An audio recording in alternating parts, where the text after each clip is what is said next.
I was 11, and that's a pretty common age to get into magic. That's when everyone's trying to find their identity, and that's when a lot of the neurodivergent kids are realizing we don't have the natural talents that others value. So a lot of us find talents like magic or drawing that are ones that you can learn, not like sports or like acting, where yes, you can learn those, but you're kind of naturally born with those. For a lot of neurodivergent kids, special interests are more than hobbies. They're lifelines. But what happens when one of those passions grows into a career? Cody Clark is a magician and autistic self-advocate who turned his love of magic into a way to connect with audiences and shift how people think about autism and neurodiversity. We'll explore his journey from childhood to the stage, the power of special interests, and the lessons he's learned along the way. That's straight ahead on episode 284. I'm Emily Kircher-Morris, and this is the Neurodiversity Podcast. What is neurodiversity? You see the world differently. Autism spectrum. Gifted. Complexities that are inherently inside. ADHD. Dysgraphia. Tourette's. All brains are different. You are exactly what this world needs. This is the Neurodiversity Podcast. If you're a teacher, the first few weeks of the school year can feel like a mix of adrenaline, exhaustion, and that familiar urgency. Asking yourself, am I setting the right tone? Am I really seeing every learner? And so hopefully now, as you're just finding your rhythm, we invite you to pause and lean into something real. On Tuesday, September 9th at 8 p.m. Eastern, Amanda Morin and I are hosting a free 90-minute live event for educators on building neurodiversity-affirming schools. The heart of the evening will be our panel, where real voices will bring real insight. We're sharing the space with Dr. Emily King, who is a child psychologist and former school psychologist who has spent over 20 years helping neurodivergent children, teens, and those who teach them. We'll also be with Tim Villegas, longtime inclusion advocate, former special education teacher, and founder of the Think Inclusive blog and podcast. This event is a moment to take stock of where you are, connect with others who are walking the same path, and remember that you are not doing this work alone. If you want to attend this free event, grab the link in the show notes or head to neurodiversity.university. We will provide a recording if you can't attend live, plus everyone who attends will get a certificate of attendance. Okay, I could try to make my next guest appear with a snap of my fingers, but I'll leave the real magic to him. Cody Clark will be with me in just a minute. On a recent episode of the Neurodiversity Podcast. Oh, that was Gestalt language processing, especially if something that was emotionally distressing to them had happened. They would go back to this phrase that they would use, seemed totally unrelated to the current situation, except for maybe that emotional experience that they were having. I think of it as they've hit record at that really important, meaningful moment, and they can bring that back when there's something about the current situation that is reminding them of the time they heard that chunk of language. And they tend to be very good at reproducing it exactly as they heard. So they might use the same sort of voice quality, the same rate and pitch and intonational qualities. That's episode 261, Gestalt Language Processing. Find it wherever you get your podcasts.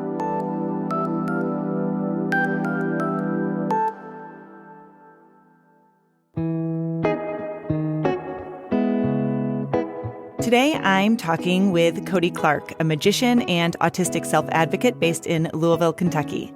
Cody blends storytelling and sleight of hand to offer audiences a more authentic and affirming perspective on autism, helping people move beyond stereotypes and connect with the human experience of being neurodivergent. He performs for a wide range of audiences, from school assemblies focused on inclusion and social emotional learning, which is where we actually met at one point in time when we were both performing up in Maine. He even had the opportunity to advocate on Capitol Hill, where he testified before the U.S. House Small Business Committee about disability inclusion and the importance of self-employment for autistic individuals. So, Cody, it is so great to talk to you today. It is nice to talk with you too, Emily, and nice to see you again. I would love to actually just start off our conversation by going back to when you were growing up. You've talked about how you didn't have a diagnosis until a little bit later. And so you're just sort of moving through the world without that framework or language or understanding of being neurodivergent, being autistic. I want to know what that was like for you, especially as someone who felt things really deeply and was really tuned in sensory-wise and emotionally. And then how also did eventually receiving that diagnosis shape your experience in the world? Well, the diagnosis was technically given to me at 15 months. It was just that I didn't know that autism related to me. My parents didn't have that sit-down conversation with me until about 4th grade. That's interesting. So often I have parents in my clinical practice talking to me and wanting to know, when's the right time? How should we have this conversation? So what was your experience like with that? Oh, you are right. I kind of got a bit of both worlds. My parents were indeed able to put me in speech and occupational therapy right away. That indeed helped. And I actually had 2 good therapists at the U of L Autism Center who made the therapies pretty fun, not just the spoonful of sugar type of fun, but genuinely fun. But at the same time, once I entered elementary school, I knew there was something different. I knew that the rest of my classmates weren't being yanked out of class to go to a downtown therapy center or to a classroom within the classroom. And I knew there had to be some type of reason that I attracted bullies or that me trying to make conversation wasn't received in the same way that others were trying to make conversation. So I knew ever since kindergarten that there was something different about me from the other students. It wasn't until 4th grade where that's when the bullying starts to get intense. That's when most of the kids start entering puberty.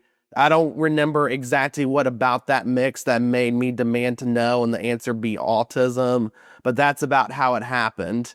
That eventually my parents and I was like, hey, tell me what's up. And they were like, oh, here's what autism is. Here's how it applies to you. That's when I got the rundown. And got a lot of useful answers out of that. Mm-hmm. Looking back, maybe a little bit earlier would have helped. Maybe a good rule of thumb is if you sense your kid is starting to wonder what's different about them, then figure out the age-appropriate way to mention that it's autism and mention that it's not a deficit, but it just means you need this extra help in school. I think sometimes my worry when I'm talking to parents about this specifically, and to be fair, I think it's a different world about these conversations now than it was when you or I was younger, right? I think that there's just a different understanding of all of this that has evolved over time. But I also feel like there's something about the stigma about the diagnosis that makes parents hesitant to talk about it. I like your point of reference that when they start to ask questions or when they really start to notice something, take that opportunity and bring it up and have that conversation. Yeah, but I do think that is a good rule of thumb because in general, even if you take autism off the table from doing school assemblies like the one we did together, kids tend to be smarter than we give them credit for. They just may not have the vocabulary to describe it like an adult would. Mm-hmm. So listening to them shows how much they understand on their own already. One thing that really resonates with so many of our listeners, especially those who grew up without that language of neurodiversity, is the idea of embracing special interests instead of feeling like there's something to tone down or be ashamed of. There's like this pressure in childhood to push those passions aside if they don't fit what's considered typical. So I'm curious, was that something that you struggled with early on? And as you got older, how did those interests start to shift? And obviously, it seems that magic is one that has taken hold and been a big part of your identity over time. Just tell us a little bit about what that was like for you. Thankfully, not from my parents. This was one area they did well from the get-go. I don't know if they were conscious about it or not, or just wanted any sort of way to relate to me. But I was into trains. I know, very stereotypically autistic. But I was into Thomas. I still have Lionel trains nowadays. Those are model trains at O gauge is what we call it. And I was always into the performing arts. My parents did everything they could to encourage that. Dad was eager to hop in on the trains because that involved his woodworking, his sort of maker knowledge to make the layout for me. And the drama, of course, helps out with social skills. So my parents, I think they were very on board with any of my special interests, noticing that those special interests brought out other things in me and were kind of therapeutic in their own right. Where there were problems with special interest was with the other students. Like, they understood the trains for whatever reason, but when I went through my puppet phase, they made fun of me so much, and not just me, but puppets in general, because fifth graders really want to be like Sesame Street's for babies. The show I used to like 2 years ago is for babies. My puppet special interest was right in that time frame, so I think that's probably the reason I'm not coming here as a puppeteer. I think magic has enough of a cool factor to counter that, plus you're doing things that the rest of your classmates can't. And the person who got me up on stage all those years ago in Gulf Shores on the family vacation, he did it from a position of empowering me, not using me as the butt of all his jokes like you see some magicians do. And I think that connected with me because I tried sports, I tried drama. There are a bunch of special interests I wasn't good at, but he opened my eyes to see, hey, with practice, you could become good at magic. And there being a system of magic clubs in most major cities in the U.S., when middle school bullying really took hold, it was the Louisville Magic Club that kind of countered that. Tell me about getting involved with that. What was that process like for you? Were you nervous? Were you excited? Did you have any idea what to expect? I was excited because I just saw a room full of people who shared the same special interests. I remember my parents read in all the autism books that this is a common autism symptom, that a lot of us have friends who are way older or way younger than usual. So initially there was some concern, and probably for genuine reasons, when you're sending an 11-year-old into a room full of mostly senior citizens. So they went with me to the first few. Then after like the third or fourth, they're like, we trust these guys. These meetings are boring to us. We're just dropping you off. So how old were you around this time? I was 11, and that's a pretty common age to get into magic because that's when everyone's trying to find their identity, and that's when a lot of the neurodivergent kids are realizing we don't have the natural talents that others value. So a lot of us find talents like magic or talents like drawing that are ones that you can learn, not like sports or like acting, where yes, you can learn those, but you're kind of naturally born with those. Yeah. You mentioned that you had a couple of other special interests that you weren't as good at. I mean, and then you mentioned just acting. Was that one that like you were interested in performing arts, but then as far as like the acting piece, or are you just using that as an example? And were there other things that you tried that you were super interested in, but that just didn't stick because you couldn't learn it the way that you're talking about? Oh, sports for sure. Another reason I knew I was different is because the rest of my family went to Catholic school, but I had to go to public school. But they still let me play sports as long as they still brought me to church with the rest of the family.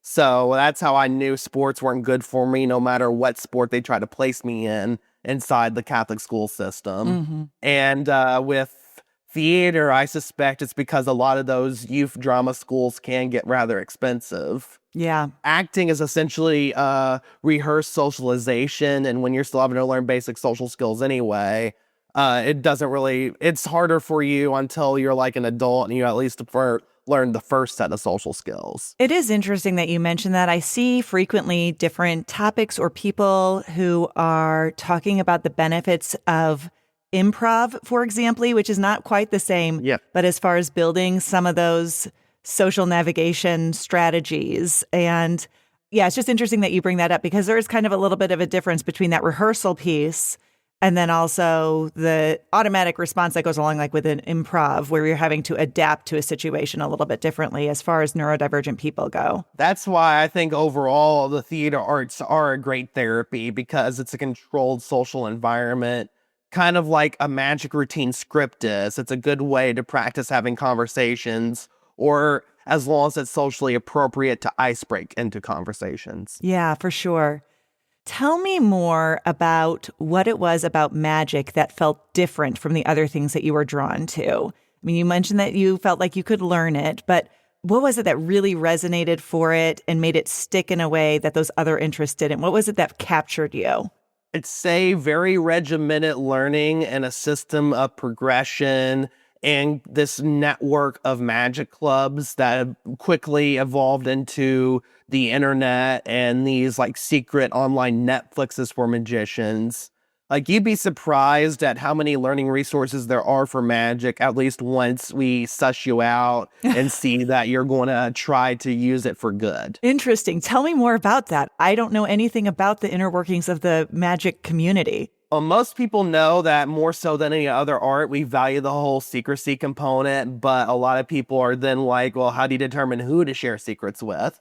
And there's no one answer, but a basic answer is that we do let some secrets into magic sets and into library books on magic that are sort of very basic, beginner, but if you come to a club having mastered all those, then we know, oh, you actually want to learn, you actually want to use this for good. Then we let you into the magic clubs, then we tell you where the secret Netflixes for magic tutorials are, and then we welcome you into the fold. That's awesome. Have you had the opportunity to mentor young neurodivergent people who are just getting interested in magic? Yeah, there's a good handful of neurodivergent magicians that I mentor, even within the Louisville Magic Club. There's Robert and Amber. They're a husband-wife couple who are both autistic and both do a duo magic act. There's Graham Maupin. He has cerebral palsy. And then I think there is a diagnosis or two along with that. And that's been a fun challenge for the club and us because he pretty much only has one really functional hand. But that's led him to create methods that no one else can do and that therefore fool everyone. That's cool. That's such a cool way to come up with new ideas and think about it in new and creative ways. Hey there, if you're an educator looking to create a more inclusive classroom, you should check out the courses at Neurodiversity University. The courses are all led by Emily Kircher-Morris, and they're packed with videos, handouts, and quizzes to help you better educate neurodivergent students, and students of all neurotypes, really. You can choose from a number of modules dealing with topics like learning how to support dyslexic students, nurturing gifted or twice exceptional kids, or helping autistic and ADHD learners thrive. There's even a course on using AI and fan communities to build coping strategies. These courses are great for professional development or to fulfill your continuing ed requirements. And parents, you can use them to better understand how teachers are accommodating your kids' needs and get some ideas to advocate from a stronger position. The university is part of the Neurodiversity Alliance, just like our podcast. So now you know, all that's left to do is head to the link in the description and check it all out. Let's make classrooms work better for every kind of learner. Cody has a couple of magic tricks that he is going to demonstrate. We're not going to do that during this podcast. We're going to record that right after. But if you go to our social media page or our YouTube channel, we will have those up and you can see those, and he will demonstrate those for us. So I'm super excited about that. One of the things I love about your approach is how you use humor and magic to just lower people's defenses. And once you've got them kind of leaning in, you're able to open up those really meaningful conversations about neurodiversity. And so I know you've talked about creating those aha moments where something just clicks for someone who maybe hadn't thought much about autism or neurodivergence before. Can you share a bit about how you use those moments in your performances? And maybe if there's an example of one that really stuck with you, what was that like? Well, I tend to use magic as a neutral meeting ground for the audience to come into this topic, not necessarily expecting that they must have their minds changed, but in terms of curiosity. And then some, like in school assemblies, or I started the Autism Advocacy Magic Show on the Fringe Festival circuit. A lot of times my audiences come in not even knowing that there's going to be this big motivational element. So instead of a preaching show, I designed kind of like a magic musical where the tricks stand on their own, but the routines are kind of scripted, so they're placed in life experiences. And the magic's used to show, here's how an autistic person looks at the world differently. Obviously, my point of reference is seeing you work with students. And so obviously, when you're working with students, you probably have a wide range, some kids who are neurodivergent, some who are not. I can imagine, especially for the neurodivergent kids, to kind of approach this, it's probably really meaningful for them to just see that representation. But I'm also imagining for the other kids, again, it's maybe a way that they hadn't considered, something that probably they just may not even know a lot about. I hear that all the time after the shows, Although I am pleasantly surprised toward the beginning, I'm like, raise your hand if you know what autism is. And at most schools, the majority of hands are raised, which probably even a decade ago may not have been the case. So I think, at least at the elementary school level, everyone knows what it is, but they may not know what it is. Right. So a lot of people appreciate the clarification afterward, especially on the routine I do with the earplugs, which I use to talk about sensory dilemmas and how when I was in gyms, just like the ones I usually perform in, I would have to wear earplugs in order to get through the basketball games. That shines a light to people on, oh, that's a very autistic experience. Mm-hmm. And then in the middle school version, and then the version I do for corporate, I can go more in depth on specific experiences and specific trigger moments and specific coping techniques. And I find people say, oh, it's going to reduce bullying, that, oh, they ain't going to hold this against their coworker or their fellow student now. And earplugs are very easy to obtain, especially if there's a factory in town. So what I like to do, instead of focusing on these resources, I'll take hundreds of dollars, things that you can do for free or things that you can easily get donated or things which are more mindset shifts. So tell a little bit more about how you connect the autistic experience with the magic that you're creating. I'm just curious to learn a little bit more about how you tie those things together through your performances. Well, with creating magic routines, there's the visual element and there's the story element. Where like the earplugs, the visual element is they look like earplugs and they come out of your ears and they jump all around. And the story element is the true to my life experience of being overwhelmed and trying to play basketball at the Catholic school my brother and sister went to, and that I wanted to fit into as well, but never could 100% because I never actually went to that school. So it's a mix of combining having the visual that explains things like you're 5, plus the story that is true from my life. Another example, I have a rope routine called Dreams and Fears that I do in the more middle school and corporate shows, where I talk about when I first wanted to make magic my special interest, also my job, but the fears I heard from other people and myself about how hard it is to be self-employed, about how autism as a big angle may not necessarily go well. So there's the visual, the rope cutting and restoring a classic of magic, combined with the story element of having this dream but being cut down by all these different influences, but having the grit to push through and restore my dreams. I love that. How do you find that different audiences, like how do they respond differently? Especially like when you're talking to like a corporate audience of adults versus, obviously, I mean, I can probably anticipate how the younger kids respond. But what do you notice, like, as far as what you hear afterwards or the feedback? Is it often common or is there something different about how they respond? One of the strengths of my business, I think, is that a bunch of people want to learn about autism for entirely different reasons. And that influences their reaction. Like the younger kids, the show is actually called Your Differences Make You Magical, because it's Autism 101 along with social emotional learning, like a PBS Kids show.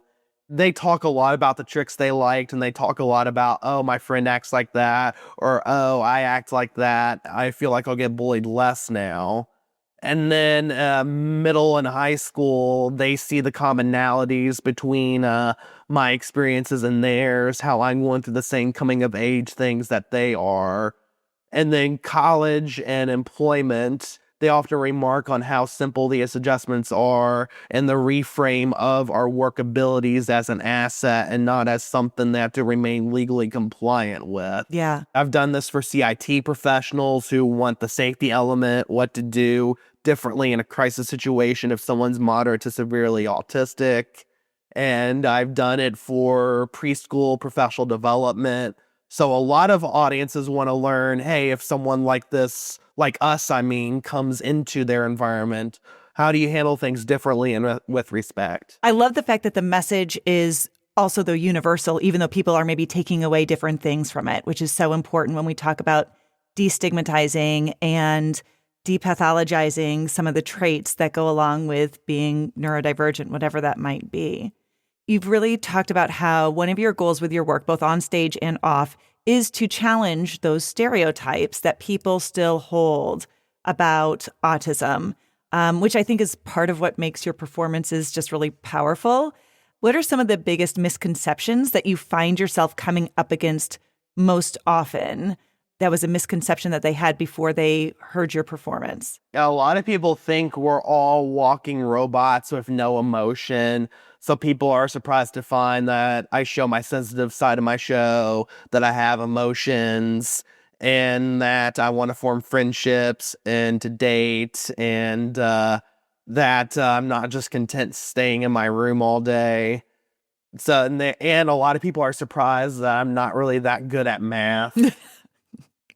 Yeah, it is interesting that that is a stereotype that is very strong about autistic individuals. I guess it's because a lot of the TV shows like to focus on that. I guess it's easy to demonstrate in a live TV context. Yeah, yeah. I would also just love to touch a little bit more on your advocacy work. What are some of the things that you're most passionate about advocating for, just outside of this type of performance, about building awareness and everything, specifically with entrepreneurship for neurodivergent and autistic people? A lot of my favorite gigs are in the pre-ETS, transition planning. You said there's a billion different acronyms for it, but essentially the 18 to 30 age range, helping people with disabilities of all disabilities, actually, usually not just autism, find their place in life, find an independent living situation, find a job, find personal fulfillment. That came about right when I was starting to try to make this into a business. So I have appreciation from that front too, but also getting to spend a few days with my audience, not just show up and leave, and getting to hear about their goals and dreams. That shows me the humanity of the entire disability spectrum more than anything.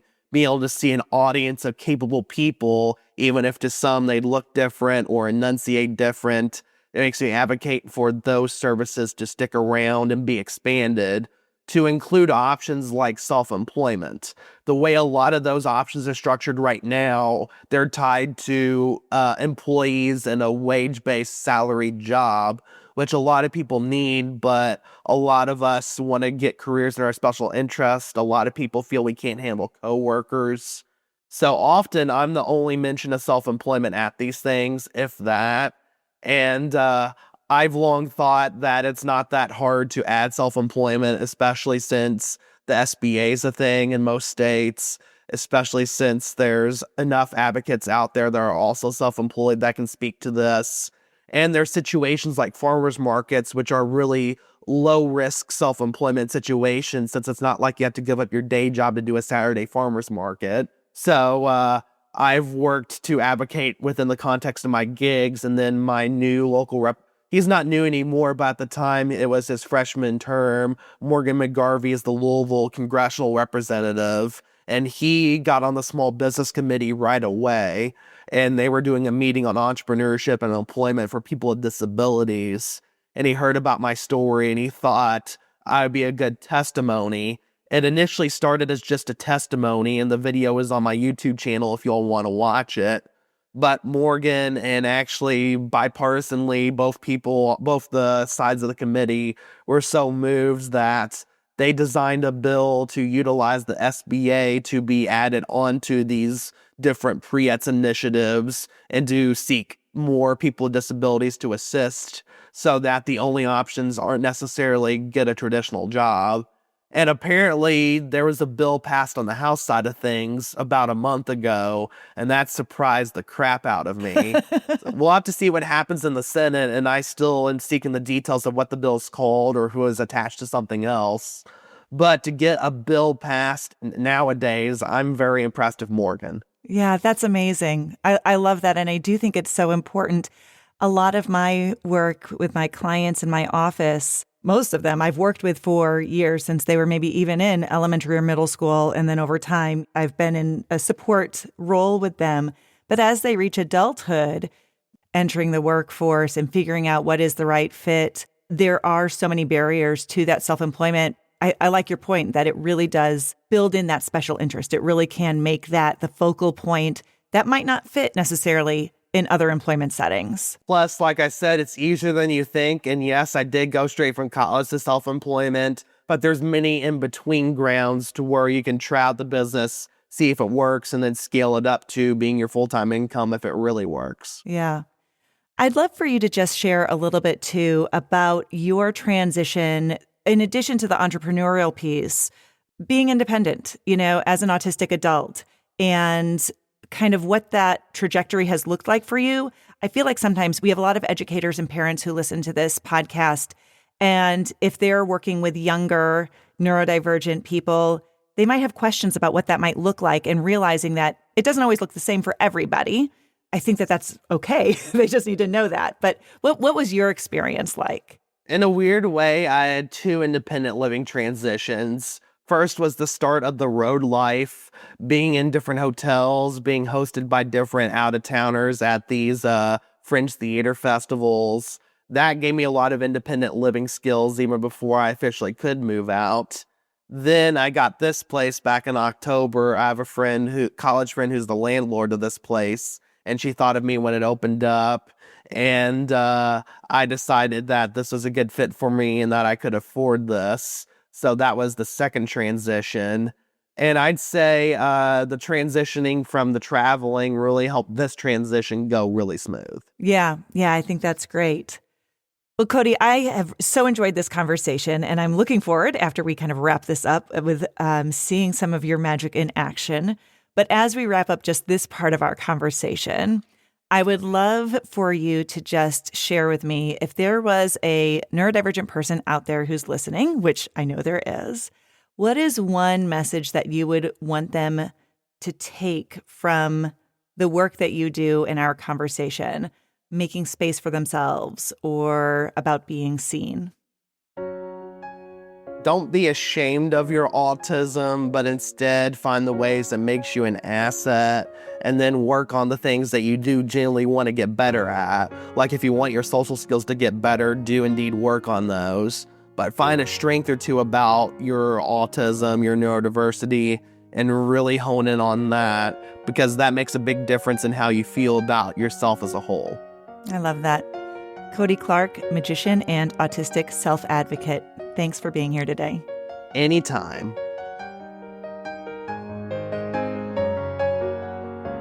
Cody's story is such a powerful reminder that our special interests deserve space. For so many neurodivergent kids and adults, those passions are what make the world feel brighter and more manageable. Instead of asking, when are you going to grow out of this? Maybe the better question is, how can this interest support you, connect you to others, or even lead you somewhere new? Because sometimes those interests become a lifelong anchor, and other times they open doors we never could have predicted. And here's the thing, whether an interest turns into a career path like magic did for Cody, or it simply brings joy and comfort in the middle of a stressful day, it's valuable. When we give ourselves and the people we love permission to love what we love without judgment, we create space for growth, connection, and belonging. And really, that's the kind of magic we could all use a little more of. I'm Emily Kircher-Morris. I'll see you next time on the Neurodiversity Podcast.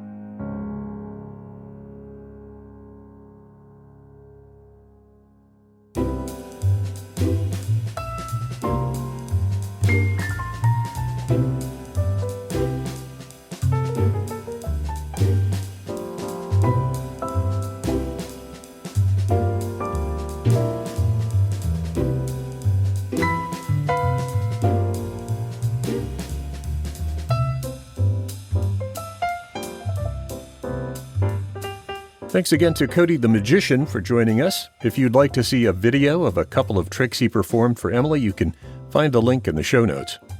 Also, maybe you noticed that we did not publish an episode last week. We meant to, but we're a small crew here, and Emily and I got a new puppy last week. You'll find a pic of our boy Cosmo in the show notes. Cosmo is a tip of the hat to our old friend Carl Sagan. We did think about naming him Carl, but neighbors might think we're weird. Okay, it just occurred to me they probably already do. Oh well. Our host is Emily Kircher-Morris. Corey Orrick is our office manager and production assistant. I'm the executive producer, Dave Morris. For all of us, thanks for listening. And we'll see you next time. Say goodbye, Cosmo. Come on. You know how I taught you. There you go.